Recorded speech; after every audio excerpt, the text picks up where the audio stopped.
राष्ट्रीय हिंदी दिवस के अवसर पर राजधानी भोपाल के रविंद्र भवन में 14-15 सितंबर को 2 दिवसीय भारतीय मातृभाषा अनुष्ठान आयोजित किया जाएगा।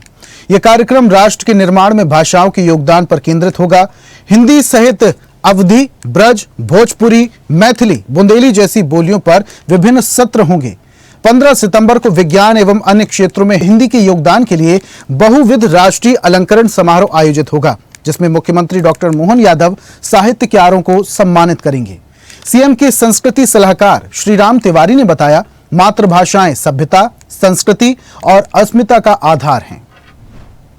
मध्य प्रदेश में जो है हिंदी दिवस के मौके पर भारतीय मातृभाषा अनुष्ठान का आयोजन होगा। 14 और 15 सितंबर को ये आयोजन होना है। किस तरीके से पूरे आयोजन की रूपरेखा रखी गई है, हमारे साथ मध्य प्रदेश के मुख्यमंत्री डॉक्टर मोहन यादव के संस्कृति सलाहकार और वीर भारत न्यास के न्यासी सचिव श्रीराम तिवारी जी हैं। सर, सबसे पहले तो हिंदी दिवस हर साल मनाया जाता है, लेकिन इस बार एक नया अनुष्ठान के रूप में इसको मना रहे हैं। क्या कारण और क्यों नाम भारतीय मातृभाषा अनुष्ठान रखा है? देखिए, एक तो माननीय मुख्यमंत्री जी ने भी एक बात कही है और हमारे यहाँ साहित्य में भी साहित्यकारों ने इस बात को कहा है कि दिवस तो उसका मनाया जाता है जो कमजोर हो।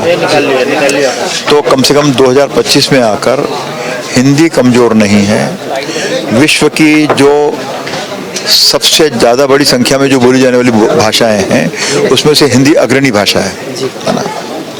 तो पहली बात तो ये हुई। दूसरा ये कि ये जो वैश्विक और ख़ास करके पश्चिम का जो एक तरह से आक्रामकता जो है, जो वस्तुओं को लेकर या कई तरह के व्यवहार को लेकर है, तो उसका सामना करने के लिए स्वदेशी विचार, स्वदेशी विज्ञान, स्वदेशी एक तरह से उत्पाद आदि आदि सब पर हमको केंद्रित करना ही चाहिए। तो उसके ज़रिए हम लोग भारतीय भाषाओं और बोलियों के लिए जो उनके माध्यम से जो काम हो रहा है, उसको हम एक तरह से रेखांकित करना चाहते हैं और उसको जितना हमारे स्तर पर हो हम समर्थन देना चाहते हैं। सर, क्योंकि अनुष्ठान हो रहा है और कहते हैं अनुष्ठान होता है, सारी चीज़ें जो हैं उसमें समाहित होती हैं। कई सारी बोलियां हैं, कई सारे बड़े साहित्यकार आ रहे हैं, तो कैसे देख रहे हैं? क्योंकि बात जब हिंदी की आती है तो संस्कृत के कहा जाता है संस्कृत से सारी भाषाओं का उद्गम हुआ, लेकिन हिंदी जो है मातृभाषा है भारत की। तो यहाँ पर जब तमाम बोलियाँ होंगी तो उसकी व्याकरण की व्यवस्था भी की गई है, क्योंकि सबसे बड़ी बात होती है बोली को एक रीजनल जगह पर बोला जाता है, एक रीजनल जगह पर बोला जाता है, तो इसको क्या वैश्विक मंच पर ले जाने की तैयारी है? क्यों नहीं। दूसरी बात है कि भाषा और बोलियों में जो फ़र्क है वो व्याकरण का ही फ़र्क है ना। तो बोलियां जो बोली जा रही हैं उसमें जो उनके विकास में जो समर्थन हो सकता है, चाहे वो व्याकरण बनने की बात हो, जैसे मैंने अभी उल्लेख किया कि हमारे यहाँ जो जनजातीय लोक कला बोली विकास अकादमी है, उन्होंने शब्दकोश का तैयार किया है, वो एक तरह से पहली सीढ़ी है।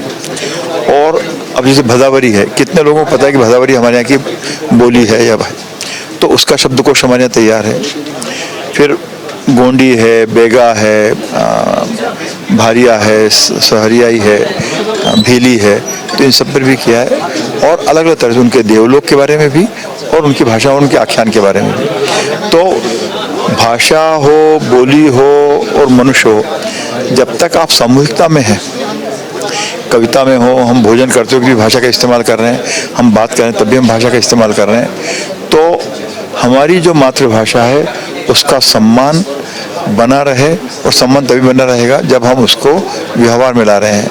ठीक वैसे ही कि जलेबी का सम्मान तभी तक है जब तक उसको व्यवहार में ला रहे हैं। जिस दिन आप उसको टाल दोगे कि हमको ये खाना नहीं है, तो इस तरह कई तरह की चीज़ें हो रही हैं। तो हमारी कोशिश की भाषा और साहित्य में जो हम जो संस्कृति विभाग के अंतर्गत हम लोग काम करते हैं, तो विभागीय संस्थाओं के माध्यम से, विभागीय गतिविधियों के माध्यम से भाषा और बोलियों के समृद्धि के लिए हम कोशिश कर सकें, हम करेंगे। सर, आखिरी सवाल, एक चीज़ और समझना चाह रहा था। युवा साहित्यकारों को आसानी से मौका नहीं मिलता, लेकिन ये जो पूरा अनुष्ठान होगा इसमें युवा साहित्यकारों को भी सम्मान देने की बात है। युवा साहित्यकार करीब 300 से ज़्यादा युवा साहित्यकार भी होंगे, और जो राष्ट्रीय साहित्यकारों से बारीकियाँ भी सीखेंगे और अपनी जो रचना है वो भी बताएंगे। जी, वो है ना साहित्य अकादमी जो है, मध्य प्रदेश साहित्य अकादमी, तो विकास दुबे जी ने बताया ही है कि वो लगभग प्रदेश भर से लगभग 600 ऐसे जो युवा साहित्यकार हैं या साहित्य के जिज्ञासु हैं, तो उनसे उन्हें अनुरोध किया है। तो आएंगे तो कुछ सीखेंगे, कुछ वो अपना बताएंगे और कुछ जो वरिष्ठ लेखक हैं, रचनाकार हैं, वो कुछ अपना बताएंगे। तो सीखना दोनों तरफ से होता है। जो ज्ञान वृद्ध है वो भी सीखता है और जो बिल्कुल नया है, नवंतुक है, वो भी सीखता है। दोनों सीखेंगे और हम भी सीखेंगे। बहुत बहुत शुक्रिया सर समय देने के लिए। तो श्रीराम तिवारी जी हैं, मध्य प्रदेश के मुख्यमंत्री के संस्कृति सलाहकार हैं, जो साफ तौर पर बता रहे हैं कि जो है भारतीय भाषाओं को ज्ञान और जिस तरीके से राष्ट्रीय हिंदी दिवस के मौके पर ये जो अनुष्ठान होगा, इसमें जो है युवा साहित्यकारों को भी मौका दिया जाएगा, जिससे भारतीय भाषाओं का विकास हो सके। भोपाल से कैमरा पर्सन मनीष सेन के साथ आकाश सेन, स्वदेश न्यूज। और ऐसी ही ताजा खबरों के लिए लाइक, फॉलो और यूट्यूब पर सब्सक्राइब कर बेल आइकन जरूर दबाइए और हर अपडेट के लिए विजिट कीजिए स्वदेशलाइव.com।